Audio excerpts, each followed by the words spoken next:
का स्वागत है आपके अपने कार्यक्रम उड़ान में। मैं भवप्रीता लेकर आई हूँ आपके लिए एक नया विषय जो ज्वलंत तो है ही, साथ ही आज के समय में अति महत्वपूर्ण भी है। दर्शकों, आत्महत्या, जिसके बारे में हम सब ने सुना है और जिसके बारे में हम जानते हैं कि खुद की हत्या मतलब आत्महत्या, परंतु सुनने में यह जितना सरल लग रहा है उतना सरल यह होता नहीं है। 8 लाख से ज्यादा लोग हर साल आत्महत्या करते हैं, जिसका मतलब है हर 40 सेकंड्स में एक व्यक्ति। मृत्यु के प्रमुख कारणों में यह शीर्ष 10 में अपनी जगह बना चुका है। इतना ही नहीं, हर साल 20% की तेजी से यह बढ़ भी रहा है। दर्शकों, मैं आपको बता दूं कि इसके लिए international association for suicide prevention, world health organization और world forum for mental health साथ मिलकर काम करते हैं और नतीजतन हर साल 10 सितंबर को मनाया जाता है वर्ल्ड सुसाइड प्रिवेंशन डे, यानी आत्महत्या रोकथाम दिवस। 2018 में इसकी विषय वस्तु रखी गई है working together to prevent suicide, यानी आत्महत्या रोकने के लिए साथ मिलकर काम करना। और आज के हमारी चर्चा का विषय भी यही है। तो आइए सबसे पहले आपका स्वागत कराते हैं हमारे एक्सपर्ट से, जो हैं डॉक्टर निधि सिंह, जो कि रजिस्टर्ड क्लिनिकल साइकोलॉजिस्ट हैं और पटना यूनिवर्सिटी में साइकोलॉजी की प्रोफेसर हैं। मैम, बहुत बहुत स्वागत है आपका। हमारे साथ मौजूद हैं कुछ युवा दोस्त, तो आइए अब आपका परिचय करवाते हैं इनसे। सबसे पहले आप अपना परिचय दीजिए। This is Divya Bharti, doing English honours from Patna university. बहुत बहुत स्वागत है आपका। आप अपना परिचय दीजिए। मैं धीरज कुमार, मैं अभी फिलहाल बैंकिंग की तैयारी कर रहा हूँ। बहुत बहुत स्वागत है आपका हमारे कार्यक्रम में। अब आप अपना परिचय दीजिए। मेरा नाम सौम्या सुमन है, मैं पटना विश्वविद्यालय से दर्शन शास्त्र की छात्रा हूँ। बहुत बहुत स्वागत है आप सबका हमारे कार्यक्रम में। मुझे उम्मीद है कि आप बहुत सारे सवाल लेकर आए होंगे मैम से पूछने के लिए। तो इससे पहले कि आप सब अपने सवालों की झड़ी मैम के पास लगा दें, पहला सवाल मैं पूछना चाहती हूँ मैम आपसे। सुसाइड जो है ये बहुत अहम मुद्दा है, क्योंकि यह तेजी से बढ़ता ही जा रहा है, बिल्कुल कम होने का नाम नहीं ले रहा। तो मैं चाहती हूँ कि आप हमें कुछ जानकारियाँ दीजिए कि ये सुसाइड इतना अहम मुद्दा क्यों है, इसका करंट स्टेटस क्या है और इससे होने वाले नुकसान क्या है, क्योंकि यह है तो एक तरह से मृत्यु का कारण ही, तो इससे होने वाले ऐसे आत्महत्या से होने वाले नुकसान का कारण क्या है? जी, जैसा कि कार्यक्रम की शुरुआत में आपने खुद भी बहुत सारी डेटा बताए, बहुत सारे आंकड़े आपने प्रस्तुत किए, तो दर्शकों की जानकारी के लिए मैं फिर से इस बात को एम्फसाइज करना चाहूँगी कि मृत्यु के शीर्ष 3 कारणों में से दुनिया भर में सुसाइड जो है वो तीसरे स्थान पे है। तो इसकी भयावहता का अंदाज़ा आप इस बात से लगा सकते हैं। बिल्कुल हर 40 सेकेंड, हर 40 सेकेंड पे WHO के आंकड़ों के अनुसार एक व्यक्ति की मृत्यु इसकी वजह से हो रही है और पूरी दुनिया में आपने खुद भी बताया कि 8 लाख लोग प्रतिवर्ष इसके से मृत्यु का शिकार होते हैं। भारत में अकेले खुद अगर हम देखते हैं, आंकड़ों पर नजर डालें, तो हम पाएंगे कि 1,33,000 से ज्यादा लोग एक वर्ष में ही इसका शिकार हुए हैं। सुसाइड की वजह, सुसाइड जो है उनकी मृत्यु की वजह बनी हुई है और हर एक व्यक्ति के पीछे औसतन अगर हम देखें तो 6 व्यक्ति उनसे प्रभावित होते हैं। तो इस लिहाज से आप समझ सकते हैं कि 6 से 7 लाख लोग इससे प्रभावित हो रहे हैं। और अगर हम मनोवैज्ञानिक स्तर पर देखें, अगर भावनात्मक स्तर पर देखें, आर्थिक स्तर पर भी देखें और सामाजिक स्तर पर बिल्कुल भी, तो इसकी भयावहता का आप अंदाज़ा लगा सकते हैं कि कितनी पीड़ा, कितनी यातना उनके परिजनों को और उनकी वजह से जो आर्थिक लॉस हो रही है, जो हानि हो रही है, वो तो बिल्कुल है ही। और अगर हम देखते हैं, प्रोजेक्शन देखते हैं, अगर आंकड़ों की बात करें तो 2020 तक ये अनुमान लगाया जा रहा है कि 1.5 मिलियन लोग इसकी वजह से मृत्यु को प्राप्त करेंगे। मृत्यु जो है उनकी इस वजह से हो रही है, अकेले अगर देखते हैं तो। और सबसे ज़्यादा जो रिस्क ग्रुप में अगर हम कहें कि अगर वो एज रेंज पॉपुलेशन वाली जो है वो है 15 से 45 साल की, और 15 से 45 वर्ष की जो आयु है वो हमारी सबसे प्रोडक्टिव जो है वो उम्र है। उस बीच दरमियान हम अपने काम करते हैं, हम प्रोडक्टिव हमारी एज होती है, वो उम्र होती है। तो इसकी वजह से आर्थिक लॉस तो बहुत ही ज़्यादा है। तो ये है। और ये भी कहा जा रहा है कि जो डेटा हमें प्राप्त हुए हैं, जो आंकड़े हमारे पास उपलब्ध हैं, वो आंकड़े अंडर रिपोर्टेड हैं। वास्तविक अगर हम देखें तो शायद इससे कहीं ज़्यादा लोग इसका शिकार होते हैं एक वर्ष में। जी, मतलब यह सुनने में मैंने जैसा कहा कि जितना सरल लगता है उतना सरल है नहीं। बिल्कुल भी हम नहीं। बिल्कुल अखबार में पढ़ लेते हैं, किसी ने पंखे से लटक कर खुदकुशी कर ली, किसी ने जहर खाकर खुदकुशी कर ली, लेकिन इसकी भयावहता इसलिए भी ज़्यादा है क्योंकि ये ज़्यादा से ज़्यादा पाई जाती है 15 से 45 साल, जो कि सबसे ज़्यादा प्रोडक्टिव एज होता है। टीन एज आ जाता है इसमें, अडल्ट एज आ जाता है इसमें, तो इसलिए भी आत्महत्या ज़्यादा खतरनाक है। चलिए ठीक है, चलते हैं अब अपने अगले सवाल की तरफ। दिव्या भारती, आप अपना सवाल लीजिए मैम से। जैसा कि आपने कहा कि मेन जो आत्महत्या का जो मेन एज है वो है 15 से 35 15 से 45 के बीच। 15 से 45 के बीच। तो मेन क्या कारण है इस आत्महत्या का? अगर हम देखें तो सबसे जो प्रमुख वजह है वो अवसाद है। अगर डिप्रेशन, जिसको आमतौर पे हम सभी जानते पहचानते हैं, कि अगर डिप्रेशन अनट्रीटेड रह जाए, इसका इलाज अगर हम समय पर नहीं करवाते हैं तो इसकी वजह से आप सुसाइड की तरफ मोड़ सकते हैं। इसके अलावा बहुत सारे और भी मानसिक बीमारियां या मानसिक रोग हैं जिनके साथ सुसाइड की पॉसिबिलिटी बढ़ जाती है। अगर आप किसी शारीरिक बीमारी से लंबे समय तक पीड़ित रह रहे हैं, उसकी वजह से भी आपको डिप्रेशन हो सकती है। और इसके अलावा ड्रग अब्यूज़, नशे की समस्या की वजह से भी बहुत सारे लोग सुसाइड कर बैठते हैं। तो ये सारी मुख्य वजह हैं। और इसके अलावा जो पर्सनल लेवल पे व्यक्तिगत स्तर पर अगर हम देखें तो अगर आप जीवन के चैलेंजेस को, लाइफ सर्कमस्टांसेस को अगर आप कोप नहीं कर पा रहे हैं तो बहुत सारे लोग कुछ सिचुएशनल रीज़न की वजह से भी, लॉस, डेथ, फैमिली मेम्बर्स की रिलेशनशिप में अगर आपकी फेलियर हो रही है या आपकी जॉब की लॉस हो रही है और किसी भी तरह की फ्रस्ट्रेशन जो है that can lead to suicide. तो ये कुछ अहम वजहें हैं इसकी। तो मैम डिप्रेशन, जिसको कि हम लोग आम बोलचाल की भाषा में समझते नहीं हैं और कभी कभी इसको अंडर एस्टिमेट कर लेते हैं, कभी कभी ओवर एस्टिमेट कर लेते हैं। मेन जो कारण है, मुख्य कारण जो है आत्महत्या का, वो डिप्रेशन ही है, जिसको पहचानने में कभी कभी हमसे गलतियां हो जाती हैं। कभी कभी नहीं, आम लोगों से अक्सर ही गलतियां हो जाती हैं। चलिए धन्यवाद मैम। चलिए अब चलते हैं अपने अगले सवाल की तरफ। आप अपना सवाल लीजिए मैम से। क्या इसका पूर्वानुमान लगाया जा सकता है और उसके बाद क्या इसे रोका जा सकता है? बिल्कुल लगाया जा सकता है। इसका पूर्वानुमान, पूर्वाकलन हम कर सकते हैं पहले से, और इसी वजह से प्रिवेंशन वर्ड हम यूज़ कर रहे हैं। और जो 10 सितंबर को हम सेलिब्रेट कर रहे हैं और ये अवेयरनेस जनरेट करने के लिए, समाज में एक जागरूकता पैदा करने के लिए हम कर रहे हैं, तो बिल्कुल इसकी वजह भी यही है कि हम इसको पहले से इसका अंदाज़ा लगा सकते हैं और इसकी रोकथाम भी कर सकते हैं। अगर सही समय पे हम कुछ सिम्टम्स को, साइन को पहचानें, अपने आसपास के प्रति थोड़े संवेदनशील रहें, जागरूक रहें उन कारणों के बारे में कि किन किन वजहों से हो सकती है, तो हम बिल्कुल इसका पता और रोकथाम लगा सकते हैं। थैंक यू जी, अगर पता चल जाए तो इसको बिल्कुल ही रोका जा सकता है। ये आम मृत्यु कारणों की तरह नहीं है। अगर इसके बारे में पता चल जाए तो बिल्कुल ही इसे रोका जा सकता है। बिल्कुल ही रोका जा सकता है। और कुछ वार्निंग साइंस भी एक्चुअली होते हैं जिनकी मदद से हम पहचान सकते हैं और आम लोग भी पहचान सकते हैं। इसके लिए बहुत कुछ एक्सपीरियंस या एक्सपर्टीज़ की ज़रूरत नहीं है। अगर हम थोड़े संवेदनशील रहें अपने आसपास के विषय में तो हम बिल्कुल इसका पूर्वानुमान लगा सकते हैं। जी, इसको समझने के लिए 2 बातें आपने आवश्यक बताई जी, संवेदनशील होना और जागरूक होना। जी, थैंक यू मैम। चलते हैं अब अपने अगले सवाल की तरफ। सौम्या जी, आप अपना सवाल लीजिए मैम से। मैम, जैसा कि आपने कहा कि हम आम लोग भी इसे अपने लेवल पे पहचान सकते हैं, तो इसे हम आम लोगों को पहचानने के लिए इसके क्या क्या लक्षण होते हैं?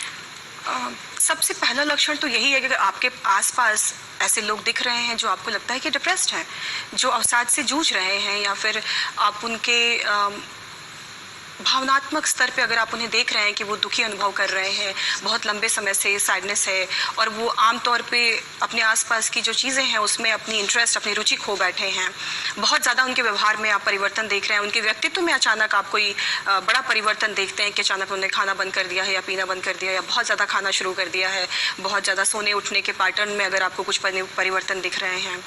उसके अलावा अगर आप देख रहे हैं कि उनके मूड स्विंग्स बहुत ज़्यादा हैं, उनके भावनात्मक स्तर में उतार और चढ़ाव बहुत ज़्यादा आप अगर महसूस कर रहे हैं, तो ये एक इम्पॉर्टेंट अहम लक्षण हो सकता है। बूढ़े लोगों में खास करके ये देखा गया है कि बुज़ुर्ग जो हैं वो अपनी विल, अपनी संपत्ति, वसीयत वगैरह जो है वो लिखना शुरू कर देते हैं, या कोई अगर प्राइज्ड पोजीशन है, कोई बहुत कीमती या बहुत अहम कोई चीज़ है उनकी ज़िंदगी में, तो उसको बांटना, उसको देना शुरू कर देते हैं। और आमतौर पे ऐसे व्यक्तियों में आप देखेंगे कि निराशा बहुत ज़्यादा है, जो नकारात्मक सोच है वो बहुत ज़्यादा बढ़ी हुई रहती है। आप उन्हें निराशा से ग्रसित पाएंगे, आप आमतौर पे जब आप उनसे बात करेंगे तो आप ये थीम बार बार निकल के आएगा कि वो बहुत ही निराशा से जूझ रहे हैं, अकेलेपन से जूझ रहे हैं और उन्हें ये लगता है कि वो असहाय हैं, उनकी मदद भी नहीं हो सकती है। दुनिया का कोई डॉक्टर या कोई भी ऐसी चीज़ नहीं है जो उनकी मदद कर सके। और साथ ही साथ उनमें एक जो एहसास कमतरी है, एक जो इन्फीरियोरिटी कॉम्प्लेक्स है या एक वर्थलेसनेस की फीलिंग है कि मेरी कोई कीमत नहीं है, मेरी कोई अहमियत नहीं, मेरा कोई वजूद नहीं है, इस तरह की चीज़ें भी आपको देखने सुनने को मिल सकती है। इसके साथ ही अगर आपको लगता है कि किसी ने अचानक ही मृत्यु के बारे में बात करना शुरू कर दिया है या वो अगर डायरी लिखते हैं या कोई कविता कहानियाँ लिख रहे हैं और उसमें मृत्यु के थीम बार बार आ रहे हैं और मृत्यु के का बार बार वो जिक्र कर रहे हैं, तो ये भी एक महत्वपूर्ण लक्षण हो सकता है, वार्निंग साइन हो सकता है। और ज़रूर हमारे अंदर की जो बत्ती है, एक तरह से कहें दिमाग की बत्ती है, वो जलनी चाहिए कि इस व्यक्ति को सहायता की ज़रूरत है, मदद की ज़रूरत है। तो ये कुछ ऐसे मैंने आपको साइन बताए जिसकी मदद से हम पहचान सकते हैं कि हमारे आसपास के लोग कहीं इनसे जूझ तो नहीं रहे हैं और उन्हें कहीं मदद की ज़रूरत तो नहीं है। जी, मतलब आपने जितने भी लक्षण बताए उन लक्षणों में से कोई भी जो लक्षण है वो पॉजिटिव रास्ते पर नहीं जाता है, सारे ही लक्षण जो हैं वो नेगेटिव रास्ते पे जाते हैं।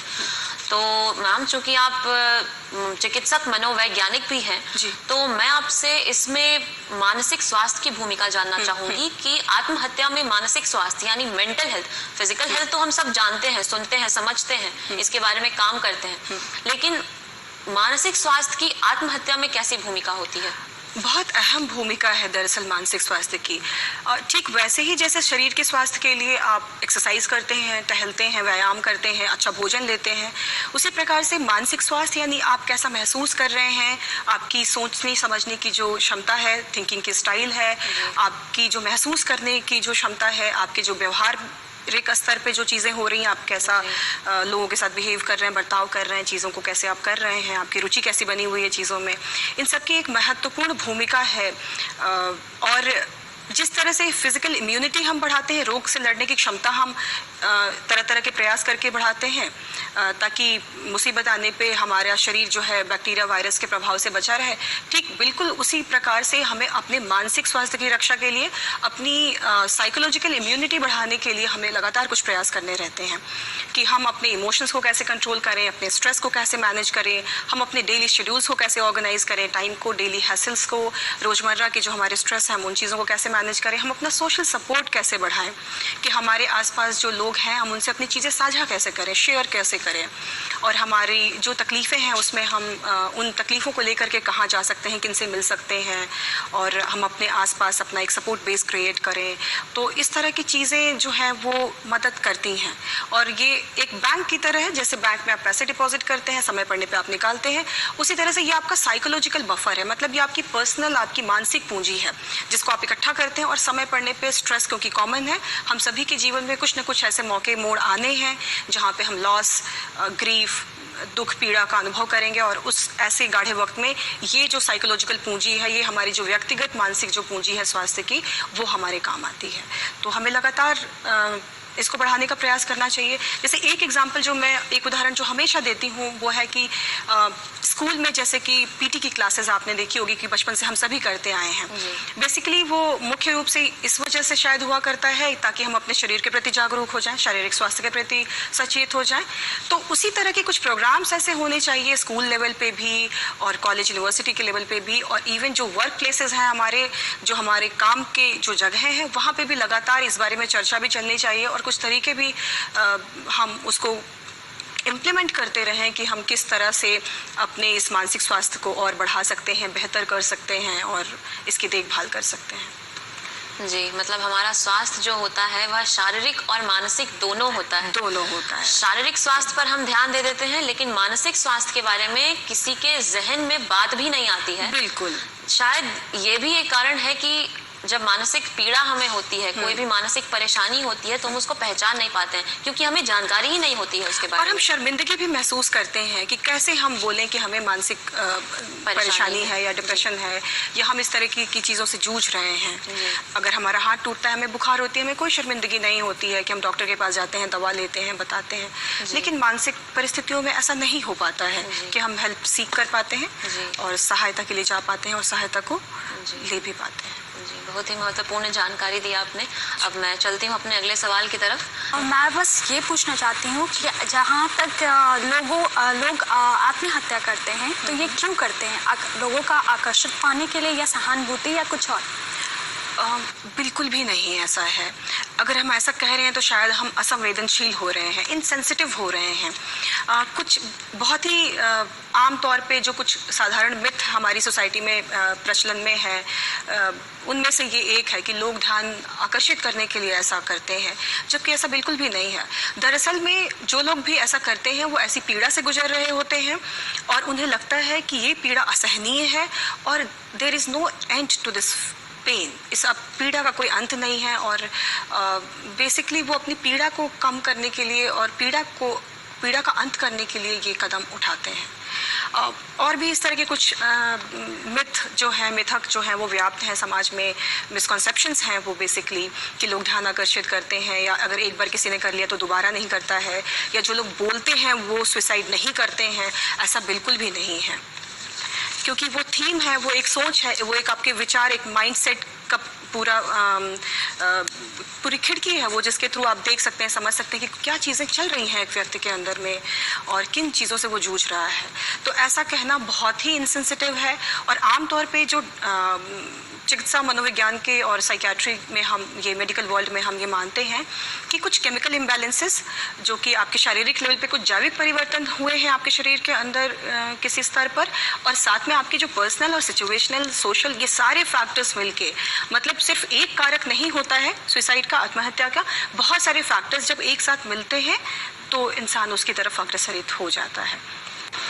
जी, मतलब किसी का ध्यान आकर्षित करने के लिए नहीं, किसी का सहानुभूति पाने के लिए नहीं, बल्कि आत्महत्या के पीछे एक सोच की प्रक्रिया चलती है, पूरी प्रक्रिया जो कि प्रक्रिया बिल्कुल ही सही दिशा में नहीं जाती है। वो जब गलत दिशा में चली जाती है तब लोग आत्महत्या के बारे में सोचने पर मजबूर हो जाते हैं। एक चीज़ पे मैं और ध्यान दिलाना चाहूँगी कि ये बार बार जो लोग बात करते हैं या बोलते हैं या जगह जगह से जैसे ग्लास से पानी छलकता है उसी तरह से हमारी भावनाएं भी छलकती हैं।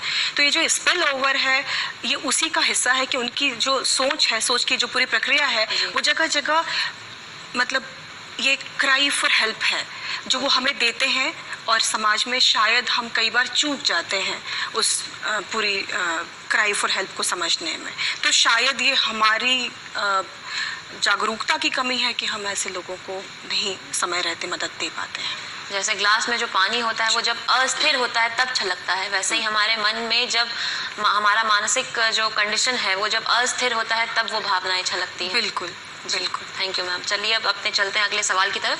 आप अपना सवाल लीजिए मैम से। मैम, मेरा सवाल ये है कि क्या इसे अपराध की श्रेणी में रखनी चाहिए और इसे अपराध मानना चाहिए? जी, वस्तुतः सुसाइड आत्महत्या को हम लोग ऑलरेडी डिक्रिमिनलाइज्ड कर चुके हैं, मतलब इसे अब हम अपराध की श्रेणी में नहीं रखते हैं और शायद इसी वजह से अब हम ये वर्ड्स यूज़ नहीं करते हैं कि कमिटेड सुसाइड, क्योंकि ये कोई क्राइम नहीं है जो हम कमिट कर रहे हैं। बेसिकली आप किसी डिसऑर्डर और किसी एक मानसिक पूरी अवसाद की प्रक्रिया से गुजर रहे हैं और फिर आप कर रहे हैं। और अभी जो नई मेंटल हेल्थ पॉलिसी आई है, जो न्यू मेंटल हेल्थ एक्ट हमारा आया है, पॉलिसी आई है, गवर्नमेंट ने अप्रूव कर दिया है उसको, संसद ने हमारे अप्रूव कर दिया है, उसमें इसको डिक्रिमिनलाइज कर दिया गया है। मतलब अब ये अपराध की श्रेणी में नहीं है। तो अगर कोई इस पीड़ा से गुजरते हैं तो उनके घर वालों को और उन्हें बिल्कुल भी डरने की, छुपाने की, इस बात को दबाने की कोई ज़रूरत नहीं है, क्योंकि इसमें अब कोई भी लीगल या कानूनी अड़चन नहीं है। पुलिस इसमें बिल्कुल भी हस्तक्षेप नहीं करेगी, बल्कि आपकी शायद मदद ही करे कि आप यहाँ जाएं या इस जगह पर आप जाके मदद सीख कर सकते हैं, हेल्प ले सकते हैं। तो इसका ये मतलब हुआ कि इसे अपराध नहीं मानना चाहिए? नहीं माना जा रहा है, क्योंकि ये अपराध नहीं है, एक बीमारी है। अगर मैं कहूँ कि मेरा हार्ट टूट गया है तो ये अपराध की श्रेणी में नहीं है। ठीक वैसे ही अभी अगर कोई आत्महत्या कर रहा है तो अब ये अपराध की श्रेणी में नहीं है, क्योंकि हमारी ये डॉक्टरी समझ अब बन चुकी है रिसर्चेस के थ्रू और एविडेंस और बायोलॉजिकल पूरी जो हमारी जानकारी बढ़ी है पूरे वर्ल्ड ओवर, जो रिसर्चेस और ये सारी चीज़ें हुई हैं, उसी की वजह से हमने तब्दीलियाँ भी लाई हैं अपने मेंटल हेल्थ पॉलिसी में, जिसके तहत हम ये मान रहे हैं कि क्रिमिनलाइजेशन वाली तो कोई बात ही नहीं है अपराध की, बल्कि ऐसे लोगों को मदद की ज़रूरत है, उन्हें प्रोफेशनल हेल्प मिलनी चाहिए। जी, जो आत्महत्या होती है वो एक मानसिक प्रक्रिया होती है, तो शायद इसे अपराध की श्रेणी में इसलिए डाला गया होगा क्योंकि आत्महत्या करना जो है वो किसी भी प्रॉब्लम का सॉल्यूशन नहीं है, लेकिन बाद में थोड़ा संवेदनशील होने के बाद शायद लोगों को समझ में आया कि ये कोई अपराध नहीं है, ये सिर्फ और सिर्फ एक मानसिक प्रक्रिया है जिसे अपराध मानना ही नहीं चाहिए। ये तो सिर्फ एक गलती हो जाती है लोगों से जानकारी के अभाव में, या फिर आप कहिए कि अवसाद में, जो आपने कहा कि मानसिक अवसाद में। और अगर मान लीजिए कोई व्यक्ति आत्महत्या करता है, करने की कोशिश करता है, उसके बाद वो बच गया, तो उसको अपनी जिंदगी जीने का मौका मिलना चाहिए, ना कि उसे अपराधी मानना चाहिए। बिल्कुल, और प्रताड़ित होने जी से बचाना बचाना भी चाहिए है। जी। एक तो वो अपनी आत्महत्या करने से बच गया, उसे और मौके मिलने चाहिए कि वो अपनी गलती को सुधार सके, ना कि उसे अपराधी बोल देना चाहिए। और जी। साथ ही suicide is not a solution, ये समाधान नहीं है। Getting professional help is solution actually, कि हम इसमें मदद लें, डॉक्टरों की मदद लें, चिकित्सा मनोवैज्ञानिकों की मदद लें, साइकियाट्रिक सोशल वर्कर्स की मदद लें और हेल्प लें, हम हेल्प सीख करें। जी। मैम, जैसा कि आपने कहा कि हम इसके बारे में जल्दी बात नहीं करते, या फिर अगर हम करना भी चाहते हैं तो हम हिचकिचाते हैं, लेकिन असल में इसके बारे में बात करना कितना महत्वपूर्ण है?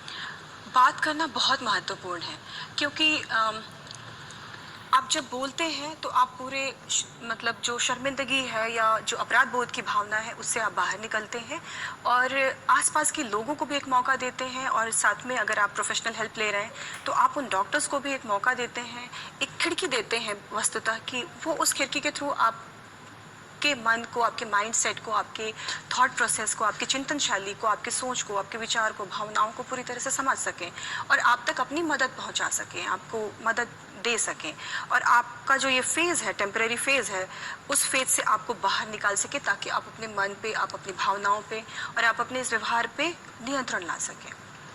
और ये जो पीड़ा आपको महसूस हो रही है, जिसकी वजह से आप ऐसा करना चाहते हैं, उस पीड़ा को कैसे आप संभाल सकते हैं, उस पीड़ा को कैसे आप मैनेज कर सकते हैं, क्योंकि कोई भी अपनी लाइफ को, अपनी ज़िंदगी को का अंत नहीं करना चाहता है। मैं बार बार इस बात को दोहरा रही हूँ, हर व्यक्ति चाहता है कि उसकी जो पीड़ा है, उस पीड़ा का, उस कष्ट का अंत हो। तो और उस कष्ट के अंत के तरीके क्या क्या हो सकते हैं, ये तभी संभव हो पाएगा जब आप बात करेंगे, शेयर करेंगे। और एज अ सोसाइटी, एक समाज, एक सभ्य समाज के रूप में हमारी भी जिम्मेदारी है कि हम ऐसी परिस्थितियों से जो लोग गुजर रहे हैं, जूझ रहे हैं, हम उन्हें एक मौका दें शेयर करने के लिए अपनी मनोभावनाओं को। जी, बात करना, जैसे हम बात कर रहे हैं सुसाइड प्रिवेंशन की, तो इसमें सबसे पहला कदम बात करना ही होता है। बात करना ही। तो चलिए मैं इसी से जुड़े हुए अगले सवाल पर चलती हूँ कि व्यक्तिगत स्तर पर और सामाजिक स्तर पर इसे रोकने के लिए क्या क्या किया जा सकता है? व्यक्तिगत स्तर पर जैसे मैंने पहले भी कहा कि हम अपनी साइकोलॉजिकल इम्यूनिटी बढ़ाएं, और सामाजिक स्तर पर सबसे पहले अगर कहीं भी कोई आपसे मिलता है या आपको लगता है कि कहीं पे इसके बारे में बातचीत हो रही है, मतलब आपके दिमाग की बत्ती जलनी चाहिए और आपको उन तक हेल्प पहुंचानी चाहिए, और प्रोफेशनल हेल्प के लिए उनको प्रेरित करें। अगर आप एक फ्रेंड हैं या फैमिली मेम्बर हैं, तो जो लोग भी इन परिस्थितियों से गुजर रहे हैं उनके साथ रहें, जजमेंटल ना बने और उनकी फीलिंग्स को इनवैलिडेट ना करें, रिजेक्ट मत करें कि नहीं ऐसा नहीं होता, ये तुम्हारे मन का वहम है, फितूर है, इस तरह से करके उनकी भावनाओं का अनादर ना करें, उनके साथ रहें और उनकी